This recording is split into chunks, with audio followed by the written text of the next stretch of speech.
रामपुर गांव में गीता अपनी बेटी माही और पति सुरेश के साथ रहती थी। सुरेश दिहाड़ी मजदूरी का काम करता था, जिससे उनकी रोजी रोटी चल रही थी। पहले तो सुरेश अपनी पत्नी बेटी से खूब प्यार करता था और उनकी खुशियों का खूब ध्यान रखता था, लेकिन धीरे धीरे उसे शराब की लत लग गई और अब वो शराब के नशे में चूर रहने लगा। हालत ये हो गई कि उसने नौकरी तक छोड़ दी। अब घर में खाने पीने की भी कमी हो गई थी। एक रोज अपनी बच्ची के भविष्य के साथ मैं समझौता नहीं कर सकती। मुझे कुछ न कुछ काम करना ही होगा, नहीं तो माही का स्कूल छूट जाएगा। अब अपने घर के बिगड़ते हालातों को देखते हुए गीता लोगों के घरों में कामकाज करने लगी। अब वो रोज सुबह काम पर जाने से पहले अपनी बेटी को स्कूल छोड़ती और फिर वहीं से काम पर निकल जाती। माही बिटिया जल्दी कर, स्कूल के लिए देर हो जाएगी। हाँ माँ चलो। वो स्कूल जाने के लिए निकल ही रहे थे कि तभी सुरेश नशे में लड़खड़ाता हुआ आ गया। गीता, मुझे पैसों की जरूरत है, मुझे पैसे चाहिए, मैं तुम्हें जल्दी लौटा दूंगा। तुम्हें जरा भी शर्म नाम की चीज बची है कि नहीं?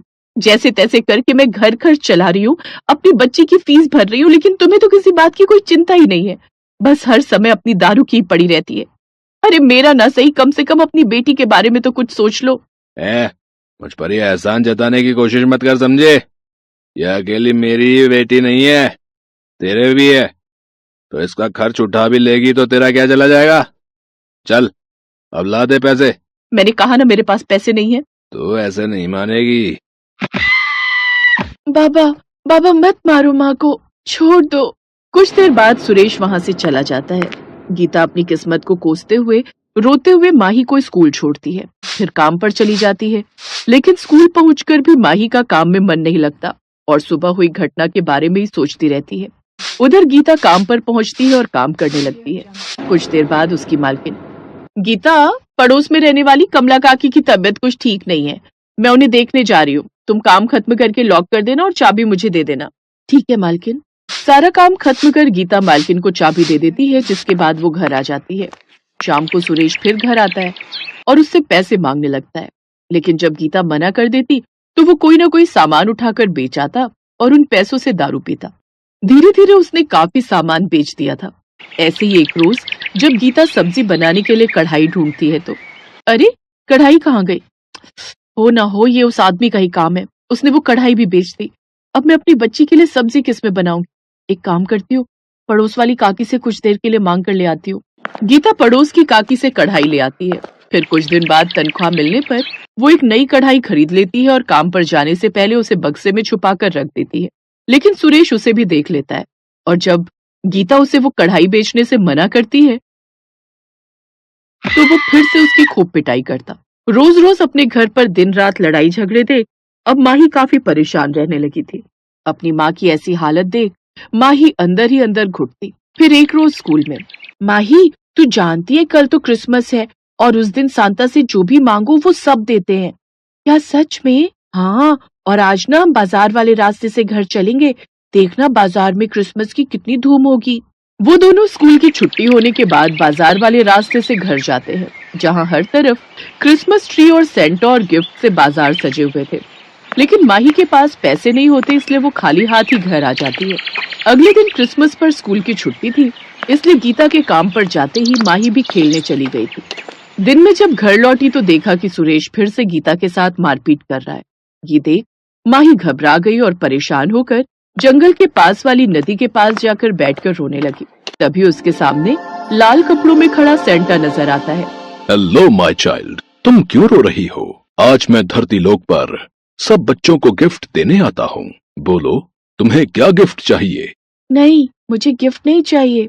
तो मुझे बताओ, तुम्हें क्या तकलीफ है? माही रोते हुए उसे सारी बात बताती है। सेंटा उसे एक छोटा सा क्रिसमस ट्री देता है, जो कि लगातार रोशनी से जगमगा रहा था। ये लो माय चाइल्ड, अब से तुम्हारी सारी परेशानियां खत्म।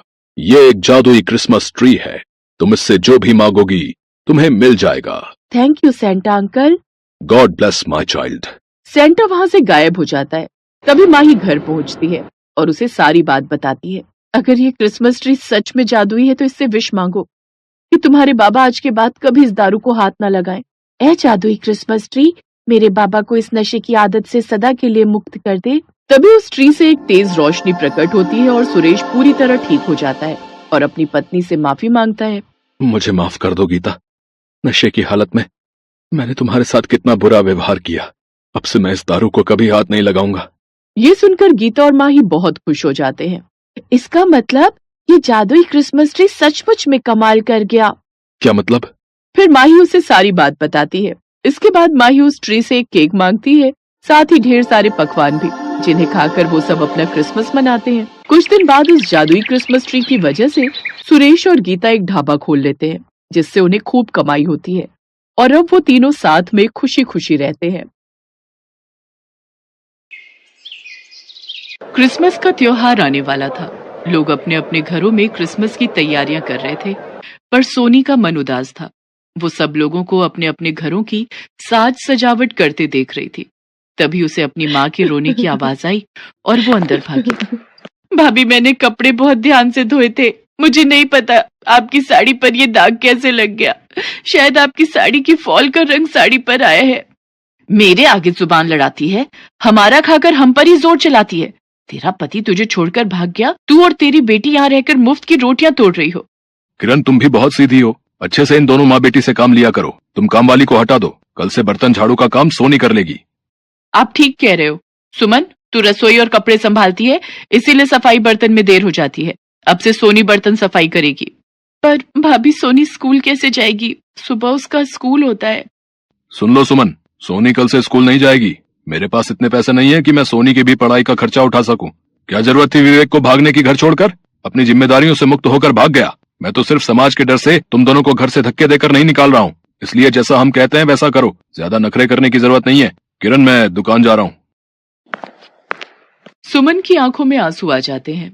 6 महीने पहले सुमन का पति विवेक बिना बताए कहीं चला गया और 6 महीने से विवेक का कुछ पता नहीं। सुमन अपनी बेटी सोनी के साथ घर को छोड़कर भी नहीं जा सकती। उसे लगता है कभी न कभी विवेक जरूर लौट कर आएगा, इसीलिए वो अपनी जेठानी के साथ रहने पर मजबूर है। आखिर वो अपनी बेटी को लेकर कहाँ जाए? उसका इस दुनिया में कोई नहीं है। सोनी की पढ़ाई छुड़वा दी जाती है और वो बेचारी अपनी माँ सुमन के साथ घर के कामों में लग जाती है। 2 दिन बाद क्रिसमस था। किरण दीदी, कहाँ हो? अरे, हमारी शीतल बिटिया कहाँ पर है? मामा जी, आप और आपके हाथ में ये इतने सारे गिफ्ट्स, ये किसके लिए हैं? अरे सुरेश भैया, आप अचानक, आपने आने की कोई खबर ही नहीं दी। अरे दीदी, आपको तो पता है ना कि हर बार क्रिसमस पर ऑफिस में बहुत काम होता है, इसलिए मैं अपनी भांजी के लिए क्रिसमस के लिए ढेर सारे उपहार पहले ही ले आया। पता नहीं मुझे बाद में समय मिले या ना मिले। क्यों, क्या हुआ? तुम्हारे पास समय क्यों नहीं रहेगा?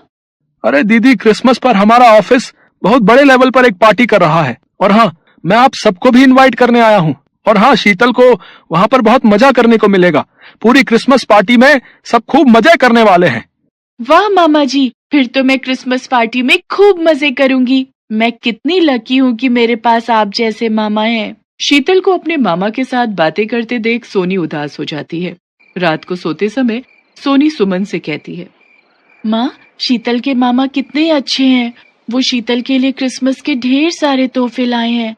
माँ, मेरे मामा कौन है? मेरे मामा क्यों नहीं आते? मुझे भी मामा के घर जाना है।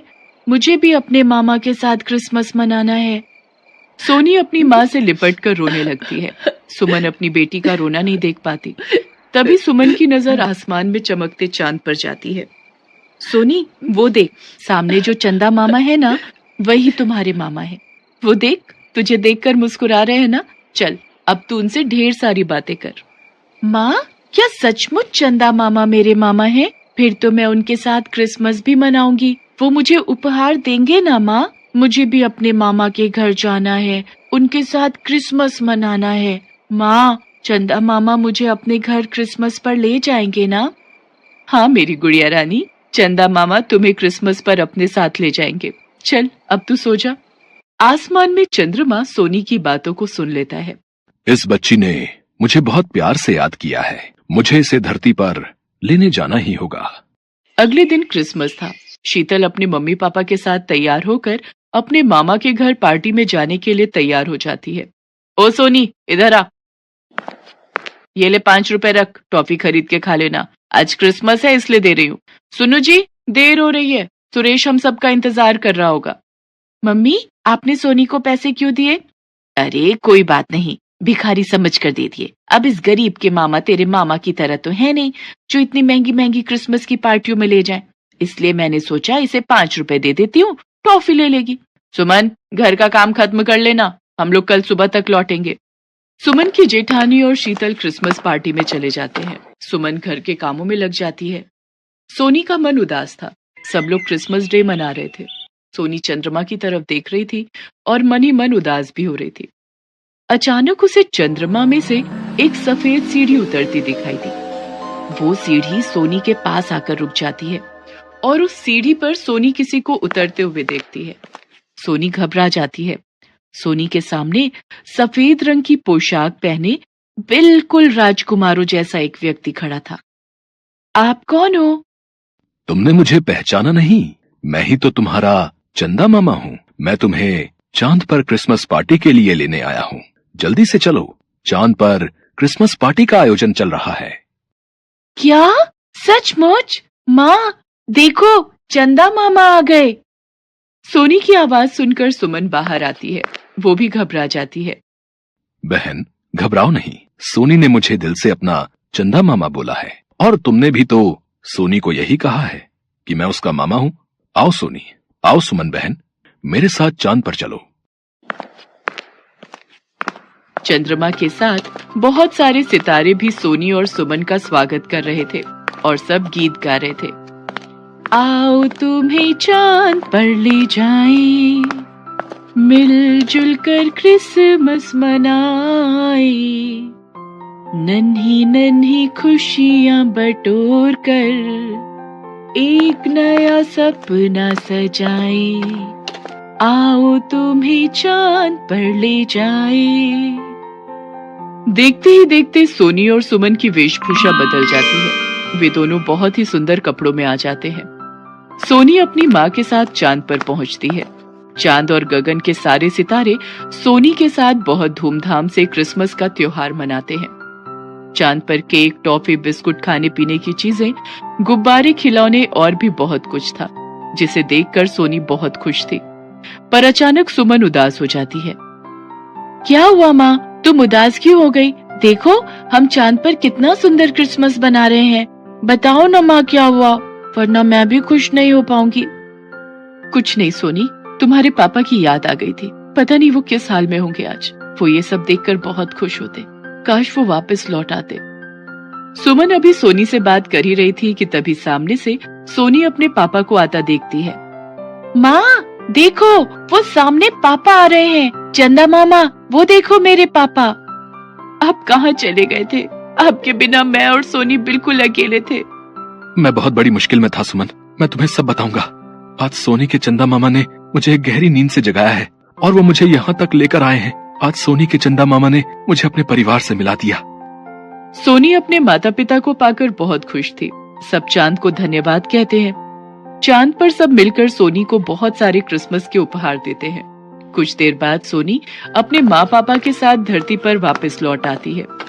विवेक एक एक्सीडेंट का शिकार हो गया था, जिसके कारण वो कोमा में चला गया था। उसकी देखभाल करने वाला कोई नहीं था। उसके घर का पता भी कोई नहीं जानता था। वो एक अस्पताल में बहुत समय से भर्ती था। अचानक वो होश में आ गया। वो जादू सोनी के चंदा मामा ने ही किया था। विवेक को अपने भैया भाभी की सारी सच्चाई पता चलती है और वो अपनी पत्नी और बेटी को लेकर वहां से चला जाता है और नया जीवन शुरू करता है। आज सोनी के चंदा मामा की वजह से उसके जीवन में बहुत सारी खुशियां थी।